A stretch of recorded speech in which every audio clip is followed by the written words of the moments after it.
السلام علیکم زموږ ګرانو خوږو دوستانو ملګرو خدای دې وکړي چې ښه وئ جوړ یاست شپې ورځې ژوند زندګي مو ښه وي او زموږ ټیکنیکل شاهد پښتو یوټیوب چینل ته ښه راغلاست درته وایو ملګرو تاسو ته نن ورځ موږ بیا یوه ډېره زبردسته ویډیو چمتو کړې ده خدای دې وکړي چې نننۍ ویډیو هم ستاسو د خوښې وړ وګرځي نننۍ ویډیو زموږ بیا هم د پریمس اپلیکیشن برکت او په پریمس اپلیکیشن کې موږ ډېره مهمه موضوع ته اشاره کړې ده موضوع په همدې ډول ده چې هر کله چې تاسو خپلې پیسې لیږئ پریمس اپلیکیشن څخه ستاسو پیسې په بشپړ ډول کمپلیټ ډول موبایل نمبر ته ولې نه رسیږي او ولې کامې شي نو همدا موضوع مو راخیستې ده ملګرو ډېرو ملګرو ماته میسیجونه هم کړي پر همدې اړه چې مثال زموږ چې هر کله له پریمس اپلیکیشن څخه خپله ویډرا کوو مثال پیسې ټرانسفر کوو موبایل نمبر ته نو زموږ مثال هلته 400 افغانۍ ټرانسفر کوو مثال موږ ته پیره کمپلیټ 400 نه رسیږي او زموږ افغانۍ چې دي یا کامیږي د څه مشکل دی او څه ستونزه ده نو پر همدې موضوع نن موږ تاسو ته ویډیو جوړه ده او تاسو ته همدې مشکل ښیو چې څه ستونزه ده او څه مشکل دی ولې ستاسو پیسې کمپلیټ ډول نه لیږل کیږي نو را به شو اوس خپل موضوع ته ملګرو نو لکه څرنګه چې اکثره پریمس کارکوونکو ته معلومه وي مثال که هر څوک پریمس اپلیکیشن استعمالوي په تاسو کې چې وخت نه وخت په پریمس اپلیکیشن کې اکثره وخت زیات اپډیټونه رامنځته کیږي مثال وخت نه وخت دوی بیل بیل تغییرات راولي په خپل اپلیکیشن کې او په سیستم کې چې وخت له وخت لوګو هم بدل شي مثال کله د ویډرا اپشن زیات شي او کم شي مثال کله که انبیس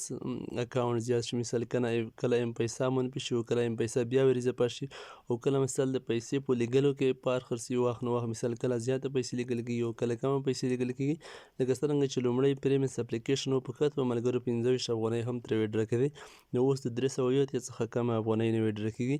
نو اوس راځو اصلي خپل هدف ته ډېر ملګري همدا مشکل سره مخ دي او ډېرو ملګرو ته به همدا معلومات هم نه کېږي نو هر کله ملګرو چې مخکې تاسو له پریمس څخه څومره پیسې به تاسو مثال هلته پوره کړئ لومړی خو لکه څرنګه چې مخته ما هم دا خبره تکرار کړه چې 25 افغانۍ به تاسو پوره کړئ فقط تاسو بیا خپل موبایل نمبر ته لیږلی شوې نو یې نه وروسته بیا چې کوم دوی اپډیټ رامنځته کړه نوی اپډیټ په همدې کې بیا دوی دا تغییرات راوستل چې د 380 افغانۍ څخه به کم پیسې تاسو نشئ ټرانسفر کولی موبایل نمبر ته نو مخته مثال دا ستونزه بیا نه وه چې 380 افغانۍ به تاسو پوره شوې تاسو به ټرانسفر کړئ نو تاسو ته به کمپلیټ پیسې رسېدې چې هلته به څو کاټ کړي مثال څو به په بیلانس کې ته پاتې شوې 380 افغانۍ وي مثال تاسو بیا هغه کلیک وکړئ مثال ټرانسفر هم به کړئ مثال 380 څخه 370 لاړې شوې او د 11 افغانۍ بقي به پاتې شوې نو 370 افغانۍ به ستاسو موبایل نمبر ته کمپلیټ رسېدې نو چې هر کله اوس تاسو ته 370 افغانۍ سي مثال هلته یې ولیکئ چې لاړې شوې مثال په اکاونټ کې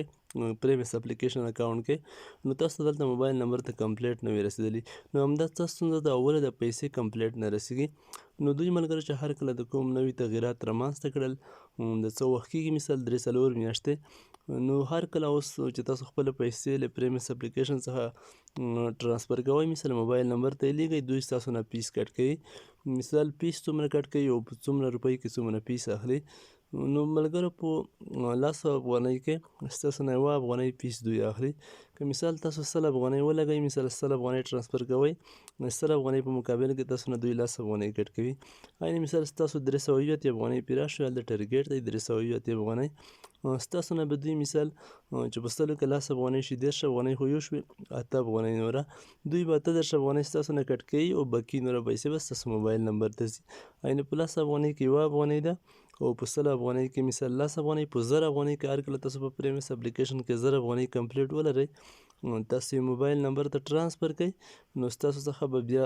100 افغانۍ کټ کېږي او 900 بقي به ستاسو موبایل نمبر ته رسیږي نو همدا پیس کوم چې دی دا اوس دا اپشن دوی اضافه کړه مثال دا سیستم دوی اضافه کړه چې په 10 افغانۍ کې 1 افغانۍ او په 100 افغانۍ کې 10 په مثال په 1000 افغانۍ کې 100 افغانۍ ستاسو څخه کټ کېږي او پیره کمپلیټ نه لیږل کېږي او البته ملګرو ستونزه نه وه مخکې دا مشکل نه و چې څو روپۍ به تاسو ته لاړې شوې هلته به تاسو ته ولیکل هغه به ستاسو موبایل نمبر ته کمپلیټ رسېدی نو اوس همدا مشکل دی همدا ستونزه ده نه پوهېږم چې دا به دوی له کومه وجې همدا پیس لګولی وي په 10 افغانۍ کې 1 افغانۍ ستاسو نه پیس کټ کېږي مثال که ستاسو سره 300 افغانۍ وي ستاسو نه به 10 افغانۍ پیس کټ کېږي مثال 200 به ستاسو موبایل ته کمپلیټ رسیږي نو خدای دې وکړي ملګرو چې په همدې مشکلاتو پوهېدلي یاست نو انشاءالله په آینده کې چې هر ډول نوي تغییرات په پریمس اپلیکیشن کې رامنځته کېږي هر ډول نوی اپډیټ رامنځته کېږي نو انشاءالله موږ به تاسو ته په وخت سره په هر تغییرات او هر اپډیټ باندې تاسو ته ویډیو جوړوو تاسو سره به هغه معلومات شریکوو نو د اوس لپاره د خدای په امان ټولو ملګرو ته ښه وخت چې هر ځای کې یاست.